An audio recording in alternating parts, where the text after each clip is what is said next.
The screaming starts before the lights fail.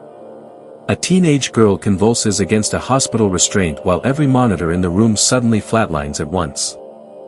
Across the hall, another patient whispers the same sentence in a voice that does not sound human. Nobody understands how both girls can speak in perfect unison through sealed rooms. A nurse rushes to disconnect the machines, but the screens begin displaying photographs taken 13 years earlier during a deadly overseas disaster nobody here witnessed. 13 years earlier, a photographer and his pregnant wife drive through a mountain road during a tropical storm, unaware the earth beneath them is already beginning to split apart. They arrive in a crowded coastal city searching for quiet before their child is born. The trip feels temporary, fragile, and strangely tense from the moment they unpack. While walking alone through a narrow market alley, the pregnant woman follows a stranger into a hidden apartment where candles burn around bowls of black water. The old woman touches her stomach and murmurs something in another language. Before leaving, she warns that protection always demands a future sacrifice. Hours later, the first tremor hits beneath the hotel elevators. Guests laugh at first until the floor cracks open under their feet. The pregnant woman tries escaping down a stairwell when the entire structure collapses.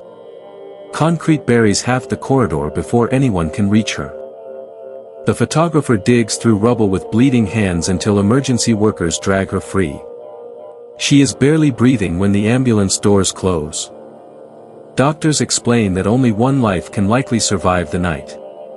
The husband freezes while alarms echo through crowded hallways filled with earthquake victims. He chooses his wife. Minutes later, surgeons ignore his decision because her injuries are already beyond saving. The baby survives. The mother does not. The photographer never speaks about that night again after returning home with his daughter. 13 years pass quietly until the daughter asks permission to study with a friend after school. Her father notices she avoids eye contact while asking. Instead of studying, the two girls disappear into the forest carrying candles, a compass, and an old cassette recorder missing its labels.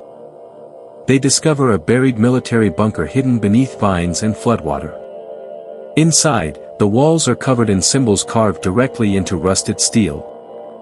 The girls begin a game meant to summon voices from the dead.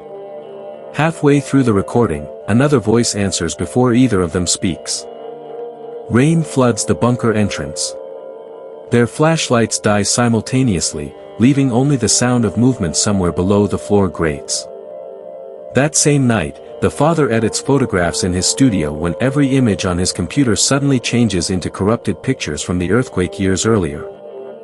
He races home and realizes his daughter never returned.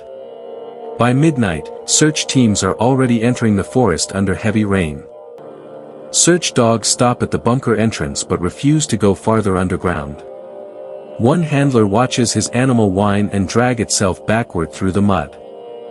Inside the bunker, rescue workers discover fresh footprints leading downward even though the lower tunnels were sealed decades earlier after a military fire. The girls' backpacks are found floating in runoff water beside a broken cassette recorder still repeating distorted whispers through static. By the second night, volunteers begin quitting the search after hearing voices calling their names from different parts of the forest at once. A farmer finally reports strange noises coming from his livestock barn several miles away. Search crews arrive expecting intruders and instead find both girls sitting silently in the dark. The girls are alive but barefoot, dehydrated, and unable to explain where they have been for 3 full days. Neither remembers leaving the bunker. Doctors suspect trauma or exposure until blood tests reveal both girls are physically healthier than before they vanished. The results confuse everyone involved. When questioned separately, both girls describe hearing rain inside the bunker even after the storm outside had already stopped. The father notices his daughter keeps staring at empty corners of the hospital room as though someone is standing there watching the conversations. That night, security cameras briefly lose signal. During the outage, one girl walks barefoot through the hallway without opening her room door. The nurse finds muddy footprints leading directly to the intensive care wing despite every exit being locked from the inside. Back at home, the father discovers fresh scratches carved across his bathroom mirror. The words read, "You chose wrong." The next morning, his daughter suddenly speaks with detailed knowledge about the earthquake hospital where her mother died, including rooms she never visited. Her voice changes midway through the conversation. For several seconds, it sounds almost identical to her dead mother's voice from old recordings. The father secretly plays an archived voicemail from years earlier. The speech patterns match perfectly, down to unfinished sentences. Meanwhile, the second girl violently interrupts a church service by screaming warnings about people dying underground beneath the town. Witnesses claim the church lights burst seconds before her seizure started. Melted glass litters the aisle around her body. Hospital staff attempt stronger medication, but both girls begin reacting violently whenever sedatives enter their bloodstream. Their body temperatures fluctuate impossibly fast. 1 minute feverish, the next cold enough to fog the surrounding windows. Late that evening, the nurse enters the room alone and hears the teenage girl whisper details about a pregnancy she secretly terminated years earlier. The nurse backs away in panic after hearing her real birth name spoken aloud. Nobody at the hospital has access to those sealed records. She visits the father after midnight and reveals she once trained inside a secluded religious order before abandoning it years earlier.